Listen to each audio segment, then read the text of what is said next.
Management of respiratory distress syndrome.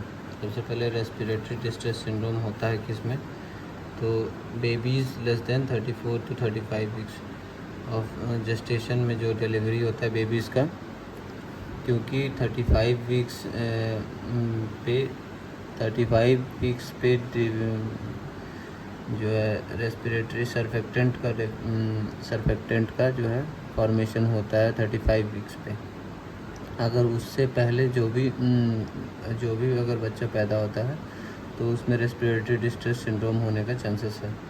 और respiratory distress syndrome में होता क्या चीज़ है कि होता क्या है ना कि सरफेक्टेंट जो है टाइप 2 न्यूमोसाइट्स से फॉर्मेशन होता है। सरफेक्टेंट अगर डेफिशिएंट होगा तो एल्वियोलाई कोलैप्स कर जाएगा, और कोलैप्स करेगा तो हाइपोक्सिया का फीचर्स होगा।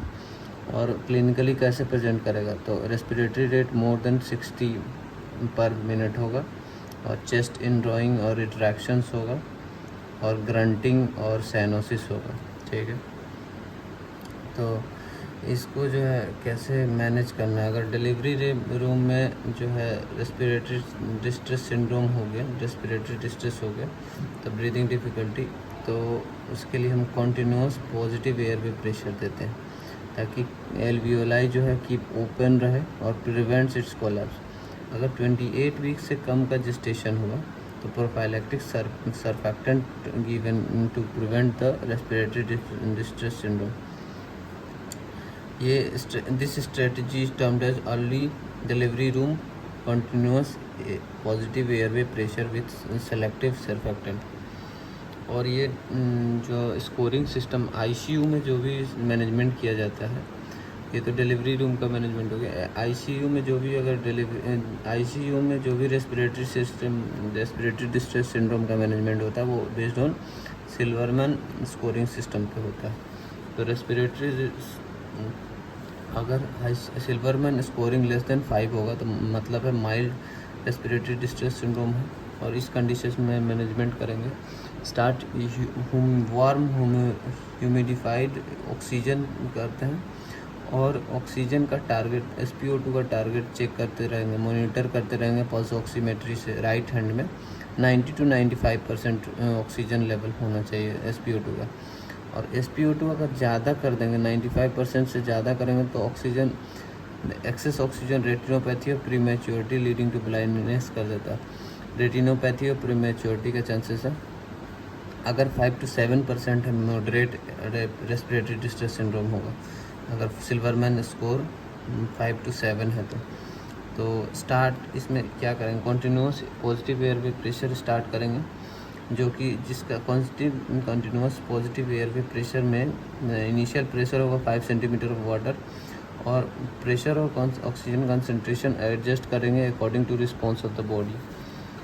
थर्ड में अगर रेस्पिरेटरी सिल्वरमैन स्कोर जो है मोर देन 7 होगा तो सीवियर रेस्पिरेटरी डिस्ट्रेस सिंड्रोम होगा।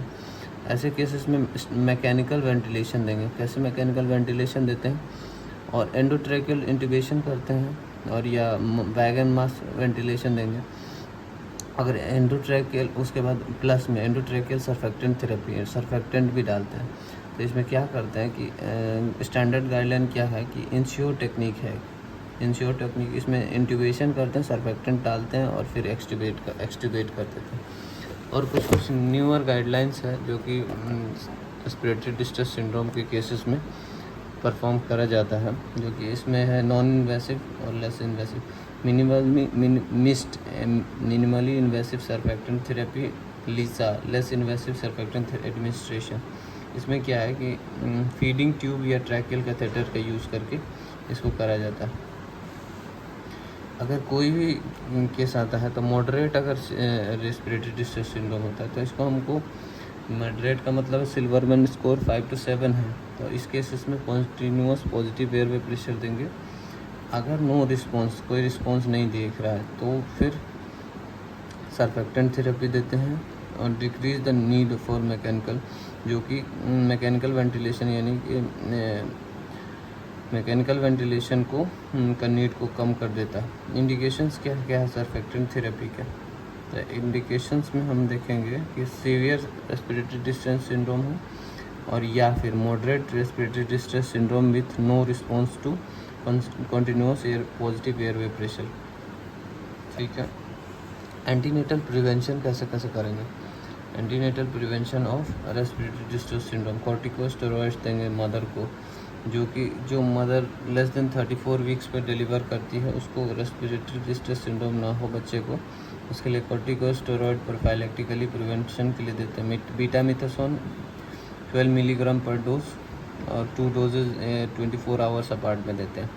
लेकिन डेक्सामेथासोन है जो कि कॉमन है इंडिया में, 6 मिलीग्राम पर डोज और 4 डोजेज 12 आवर्स अपार्ट में, इंडिया में यही कॉमन है। डेक्सामेथासोन दे देते हैं 6 मिलीग्राम पर डोज और 4 डोज में 12 आवर्स अपार्ट में देते हैं।